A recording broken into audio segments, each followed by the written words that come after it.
Lucille Ball discussed the 6 actors she had an affair with.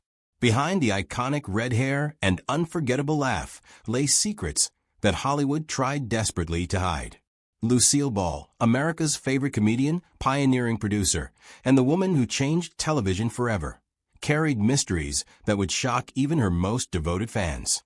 While millions welcomed her into their living rooms as the lovable, zany housewife Lucy Ricardo, in reality, the woman behind the character lived a turbulent personal life filled with heartbreak, betrayal, and secret romances that insiders whispered about for decades.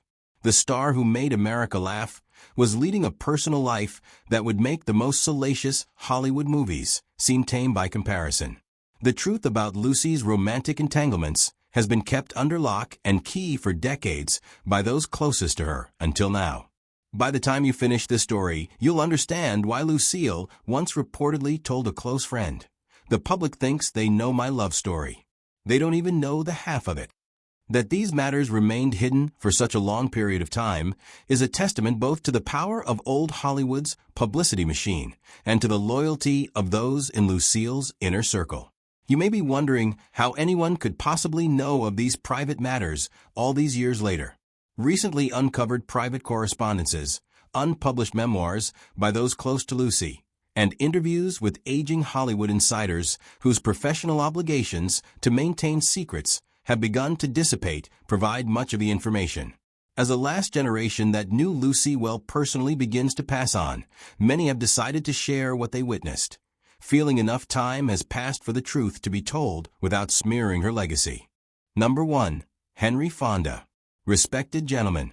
In the 1930s, before she was a household name, Lucille Ball was a contract player at RKO Studios, where she first met Henry Fonda, an already established leading man, renowned for his integrity both on and off screen. The two worked together during Lucy's early days in Hollywood, and according to studio insiders, there was definitely chemistry between them. A number of production assistants from that era remembered there was a brief but intense connection between the actors, one that never made headlines but was whispered about on set. But what made this alleged affair particularly noteworthy was the fact that both were married at the time. Yet, according to Jane Fonda's autobiography, her father had a pattern of falling for his co-stars, making such a connection plausible. A wardrobe assistant who worked with both stars later told Hollywood historian Robert Mattson that Henry was the first man who made Lucy feel respected, not just admired for her looks. In those days, actresses were often treated like pretty objects, but Fonda discussed ideas with Lucy and asked her opinions. That intellectual connection, according to those close to her, was more seductive than any physical attraction. The affair was reportedly short-lived, as both remained committed to their marriages, but those who knew Lucy claimed she always spoke of Fonda with unusual warmth and respect throughout her life. When asked about him years later in a 1970s interview, Lucy reportedly smiled and said only, "Henry was a gentleman in every sense of the word," before changing the subject. What many fans may not realize is that Lucy and Henry maintained a lifelong friendship following the end of their rumored affair. When Lucy was struggling in the early days of Desilu Productions, Fonda reportedly offered both emotional support and practical advice about how to navigate Hollywood as a business leader rather than just a performer. Number 2. Orson Welles. The dangerous genius. If Lucy was drawn to intelligence and creativity, then her rumored affair with Orson Welles fits perfectly into that pattern. During the early 1940s, when Welles was running his Mercury Theater and becoming the wunderkind of Hollywood with Citizen Kane, he and Lucy were known to have long private lunches that raised eyebrows throughout the industry. According to Mercury Theater actor Norman Lloyd, Orson was fascinated by Lucy's mind, her comedic timing, and her understanding of physical comedy. Their connection was not just physical, it was deeply intellectual. He saw in her what RKO executives could not see, that she was a true comic genius. What made this rumored affair particularly interesting was that Desi Arnaz was reportedly furious about their friendship. According to the Desilu staff members, whenever Welles would call into the office or visit the studio lot, Desi would become noticeably agitated. One receptionist remembered that Mr. Arnaz would demand to know exactly how long Mr. Welles had been there and what they had discussed. It was one of the few times staff saw him truly jealous. A close friend of Lucy's, quoted in several biographies but never named, summed it up simply by saying that Orson was a genius, and Lucy loved dangerous men. He was brilliant and unpredictable, everything that fascinated her. The alleged affair was never confirmed by either party. Wells, who was quite candid about his romantic life later in his life, was atypically quiet about Lucy. When pressed about their relationship in a 1975 interview, he spoke of the connection between them as being too significant to be disparaged to rumor, and he would say nothing more. What is really intriguing about this Lucy and Wells connection, however, is how it could have impacted her career path. After her liaison with Wells, Lucy began to seek more active control over her performances and then over her business decisions. A script supervisor who worked with both noted that after spending time with Orson, Lucy started questioning directors more, offering her own ideas about how scenes should play. It was like he awakened something in her, a confidence that she could be more than just a pretty face reading lines. Film historian Katherine Johnson later wrote that the timing was impossible to ignore. Lucy's transformation from a middling contract player to a woman determined to control her own career coincided with her association with Wells. He was known for empowering actors he believed in, and clearly he believed in Lucille Ball's talent and vision. Number 3. Robert Mitchum, the dangerous rebel. Probably the most persistent of all the unconfirmed affair rumors involves Lucy and quintessential Hollywood bad boy Robert Mitchum. Several Desilu insiders thought Lucy and Mitchum had a physical affair in the early 1950s, just as I Love Lucy was becoming a national phenomenon. Mitchum had a long reputation for affairs with co-stars, which would make such a connection plausible. What makes this rumor particularly compelling is the timing, reportedly taking place during that period when Lucy was becoming increasingly aware of and heartbroken by Desi's flagrant infidelities. A production assistant who worked for both Desilu Productions and Mitchum's films said they met at industry gatherings and seemed to gravitate to each other. He was everything Desi was not, cold, quiet, and already done with drama. Mitchum did not need to be the center of attention. He simply was. And Lucy found that magnetic. To Hollywood historian Jeffrey Mark, the appeal was obvious.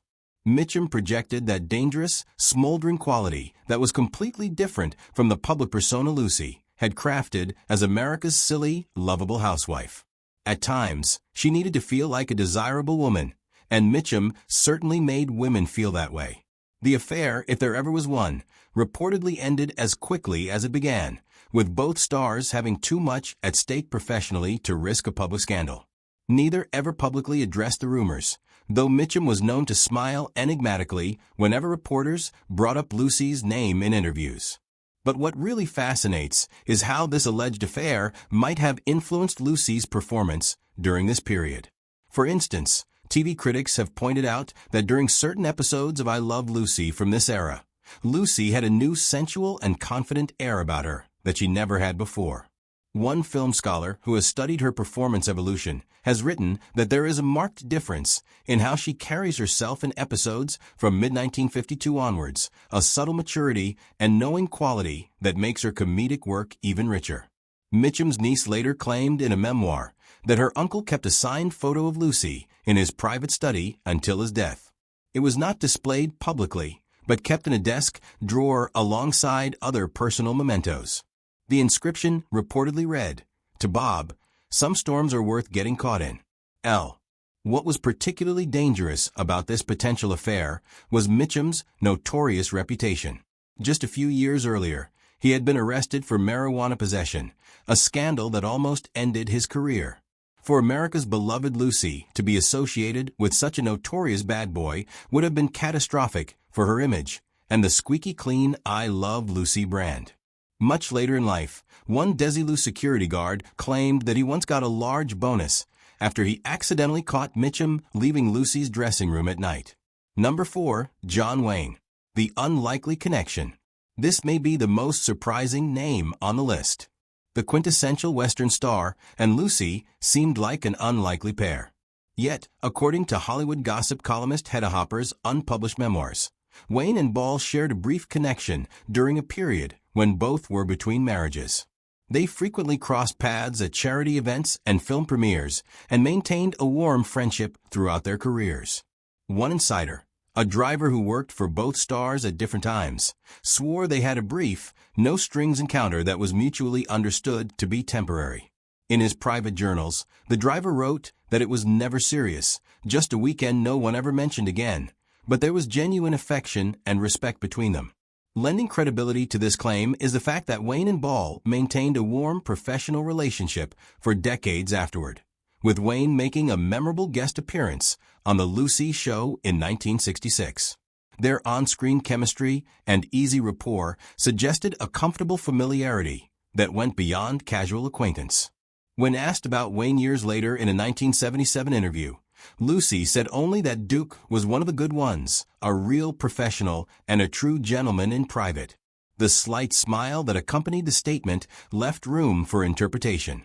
What makes this rumored connection particularly interesting is the contrast between Wayne's rugged masculinity and Desi's flamboyant Latin charm. According to Lucy's longtime hairstylist, Lucy once said that after years of Desi's emotional highs and lows, she found herself drawn to stoic, steady men who did not need constant attention or validation. She said she spent her days creating chaos for the camera, but in her private life, she craved calm. This might explain why, despite mismatched public personas, Lucy and Wayne could find common ground. Both were hard-working professionals who valued directness and had little patience for Hollywood pretension. Number 5. The Unnamed Studio Executive. The Revenge Affair. Perhaps the most controversial of the rumored affairs involves an unnamed high-ranking CBS executive who was reportedly one of Desi's closest friends. According to several Desilu staff members who would later speak anonymously, after years of public humiliations caused by Desi's infidelities, Lucy allegedly had what one source termed a revenge affair with this executive. A secretary who worked in the executive offices said several employees knew it was not about love. It was about leverage. After years of humiliation, Lucy needed something to level the playing field, and choosing someone so close to Desi was her way of saying she could play the same game. The most telling detail comes from a studio accountant who claimed Desi knew but could not say anything because of his own long list of affairs. There was one particular blow-up argument where he began to accuse her, and she simply mentioned a name. Desi reportedly went pale and never brought it up again. The unnamed executive remained a close business associate of both Lucy and Desi for years, even after their divorce, showing just how entangled personal and professional relationships were in Hollywood's golden age. What makes this alleged affair especially significant is how it may have altered the power dynamic between Lucy and Desi. According to a writer on I Love Lucy, there's a noticeable change in how Desi treated Lucy professionally around 1955, where previously he would sometimes dismiss her ideas during production meetings. After that year, he became far more deferential to her creative input. Something had clearly changed. The executive reportedly had considerable influence over CBS programming decisions, and a network secretary noted that Lucy suddenly began getting everything she wanted from a network, including budget increases and greater creative control. Lucy's longtime personal assistant later wrote, in a private, unpublished memoir, the affair was not about passion, it was about power. Lucy was tired of being betrayed and humiliated and had learned how to speak to people in the only language they understood. Number 6. Dean Martin. The late life companion. The final rumored romance came much later in Lucy's life after her divorce from Desi and her subsequent marriage to comedian Gary Morton. According to several sources close to Lucy in her later years, she and Dean Martin, who was also divorced and struggling after his professional split from Jerry Lewis, found comfort in each other's company. A neighbor near Lucy's Beverly Hills home claimed there were regular late-night visits from Martin's distinctive car during the late 1960s and early 1970s. It was not about lust, the neighbor said, but about two survivors finding each other after everything they had endured. What lends credence to this rumored relationship is the undeniable chemistry the two displayed whenever they appeared together on screen. Their comfort level and the spark in their interactions insinuated a deep familiarity and affection well beyond professional courtesy. Lucy's longtime hairdresser claimed she lit up differently when Dean was around or when his name was mentioned. It wasn't youthful giddiness, but that warm glow from finding someone who truly understands you. Neither Martin nor Ball ever publicly acknowledged a romantic relationship, and given their stature, they had every reason to be discreet. Yet those close to both stars noted a special tenderness between them. Martin's daughter, Dina, would later write that her father had a special phone that only rang when certain people called, and Lucy was one of the few with that number. Sometimes he would take those calls privately, which was unusual for him. Whatever was between him and Lucy seemed to be just for them. That potential relationship only resonated more, since both their stars were at a time in their careers and personal lives when the twilight was setting in. Martin was redefining himself after Jerry Lewis, while Lucy was trying to redefine post-I Love Lucy. According to a producer who has worked with both, they had experienced the highs and the lowest of lows regarding fame and shared a shorthand understanding that offered real comfort. Lucy's husband, Gary Morton, reportedly didn't let her close friendship with Martin bother him. The marriage, according to people close to them, was in part one of stability and companionship. A household help once said that Morton and Martin were actually friendly and had an understanding. Morton is reported to have said that Lucy deserved all the happiness she could find.